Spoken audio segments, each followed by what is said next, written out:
Hey everyone, Skoggul here doing a jungle matchup between Nunu and Fiddlesticks.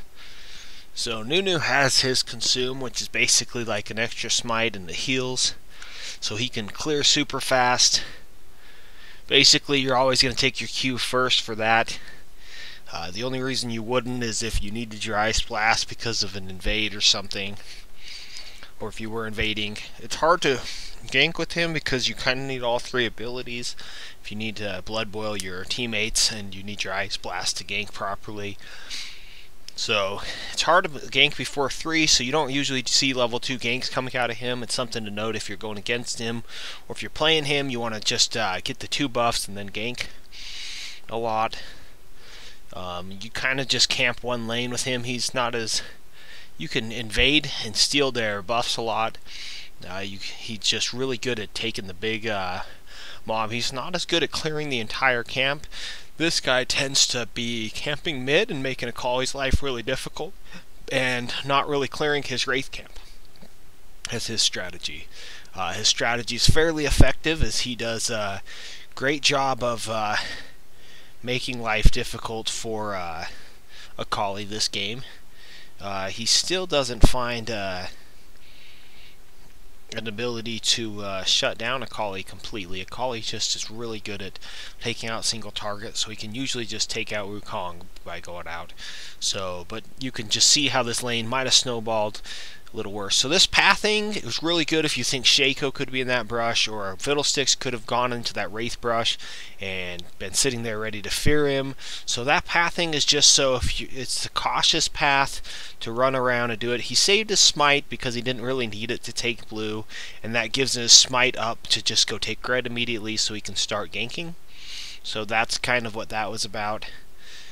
And then he doesn't really need his Wraith Camp to hit level 3, and the Wraith Camp makes it difficult for a few things. So here he's going to try to keep this warded so he can gank and see Fiddlesticks coming from that side, if that's where Fiddlesticks happens to be at. And going to keep mid camped, but Fiddlesticks comes from the side, so unfortunately for them, Wukong takes more damage than does Akali, so that gank kind of backfired just because Fiddlesticks was there. So that didn't work out as well as they had hoped. In your Q, you kind of can sustain off it all day, off the little wraiths or whatever. That's kind of what he does. You'll find that he just kind of circles around, ganks Akali. Akali kind of is a person that whenever she's in a match, you see that happen a lot, that she is the target. You just don't want her to snowball and get too far ahead, and if you don't do that, you can see how easily she does get way too far ahead. Misfortune Taric, fortunately, is a very strong lane, and they don't need any help in this game. You might, if you're ever asked for a lot of help. Olaf can handle himself most of the time. Just pay attention that your top laner doesn't ask you for ganks, or that isn't getting too far. You shouldn't have to ask. If he's getting too far behind, be ready to help him. Here they get into a fight, and bait out the fight and go again, but it is going to get Wukong killed. He goes back in to do some more damage, which he probably would have gone down to ignite anyways, so that was a pretty good idea to go back in. And they do pick up the kill with the assist in exchange for first blood, so that is something they get back out of it. So they do get an exchange there, assist for first blood, but that does mean Akali gets farther into her build, and she's going to be pretty strong, making life difficult, and it's going to make sure that Nunu does have to stay mid, basically. So Fiddlesticks is getting up in his levels. He's going to be pretty hard to deal with, pretty strong, but Nunu is known to be able to just walk away from everything and just kind of keep it going as long as he needs to. And here he sees Singe running between the lanes. His only problem is he's only level 4, and Singe has enough damage to really just beat him down. It was his ignite and then the poison trail. There was not much he could do, but he makes it easy for Olaf to pick up the kill. So that pretty much is going to be what Olaf needs to keep steady in that lane and stay strong. His bottom lane's doing okay, so he doesn't need to go there. He needs to just help Wukong out as much as possible. He's got more wards, got his boots and his Philosopher's Stone taken away, and that's enough to keep him just going, doing his thing, and just help out Wukong, see if he can't get Wukong some kills, and help catch up this lane and not let Akali snowball. Akali just does so much output of damage that it's hard. Here, Akali hits 6, and as soon as Akali hits 6, she is just extremely dangerous.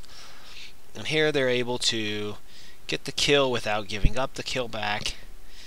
So he had to take it though, and use his Summoner Flash to get it. Still worth it. You've got to keep Akali down. They're never going to completely shut her out, and you can see he just leaves that Wraith camp. Yeah, it's counter jungling himself a little bit, but there's not a ton of options other than clearing it out. And he's not the quickest Wraith clearer, so other than Wukong clearing it out, and he could tell Wukong just to clear it out, but there's not a lot of other options there. And here he's going to try to defend his blue buff. Wukong comes, but Singed comes. Here comes Olaf. He could have left, but with Olaf coming, he kind of wants to stay. He cues the little minion just to sustain a little bit, is the thought process. And Olaf comes, which is the right thing, but Wukong was extremely low and gets himself killed by Fiddlesticks. Yeah, that's who it was. And even with his ultimate, they think that they're going to get Singed, who goes extremely low, but Singed does what he does and trolls the crap out of him. So, right idea, get him in your full charge ultimate, and just Singed gets away with it there. Misfortune's pretty much carrying through the bottom lane though, so while all this is happening, Misfortune's having a great time down bottom. Wukong's having a really bad time. Olaf's doing okay. That double kill on a Singed kind of sucks, but you can see how he's a little bit ahead of Fiddlesticks even though he's not farming. Just Philosopher's Stone and camping out onto mid lane has been enough to keep him going okay. And again, they're gonna be doing as much as they can. He puts the pink ward down to help out Wukong and to make sure that Akali can't get away from him. So he just gonna keep Akali from getting too far ahead, keep himself some gold. He gets while Wukong's suffering a lot, he gets the solo lane experience and gold, while Akali's getting taken out. So it's been okay for him. Sad for them that they can't get their blue buff, but that was kind of a great play by Singed. Sometimes that just happens. But you can see that even though all this is happening, he's kind of up there in levels with anybody except for Singed. Singed is kind of becoming a monster. But besides Singed kind of being a super carry right now, and his own team getting a little bit behind their team, he's doing alright.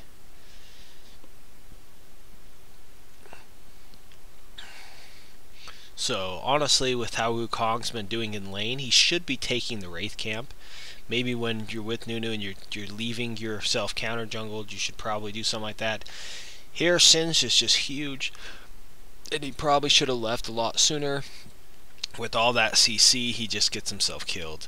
That's just knowing exactly what the other team has on the team. So he's only 232, only 29 minions. It's just what Boots of Mobility and Philosopher's Stone on Nunu does. He's still fairly strong considering how not very ahead he is and how much a 2-0 Fiddlesticks has. He's ahead in gold on Fiddlesticks just by camping mid lane and sitting in that lane and getting some of that experience. He's doing okay. Had he not been doing this Akali would have snowballed the crap out of this game. Wukong should be trying to pick up those wraiths instead of trying to deal with Akali and just dying over and over. I would be suggesting that if that was me on Nunu. Here he's ganking bottom. Bottom's the one lane that's doing really good, and for whatever reason Ezreal stayed. I guess Ezreal wanted to fight Nunu or something, but that doesn't work out so well for Nunu, and maybe Nunu can help Misfortune carry instead of trying to save Wukong. maybe just hemorrhage that, tie it off, sever it, and amputate mid lane, because that's not working anymore. And let Wukong take the wraiths as often as possible, because that's about the only thing that's going to save him. Here we're going to see a team fight. Just kind of finish up this laning phase. Get into the team fight. Wukong still does a lot of damage anyways, just because that's what Wukong does. He can still get a kill, so that's going to help him get a lot of his gold back. Nunu kills Akali yet again, so for whatever reason, Nunu's just keeps himself in this game, and it does a great job of staying on top of the mid and keeping Akali from getting too strong and keeping himself up without really jungling that much, just by staying on top of mid, being a nuisance. You can see how he can deal with Singed, so it's a decent pick considering the scenario. And he is ahead of the Fiddlesticks without really farming by a little bit, and just show you that style of a counterplay, he can deal with the Singed. Hope you learned something. Take care.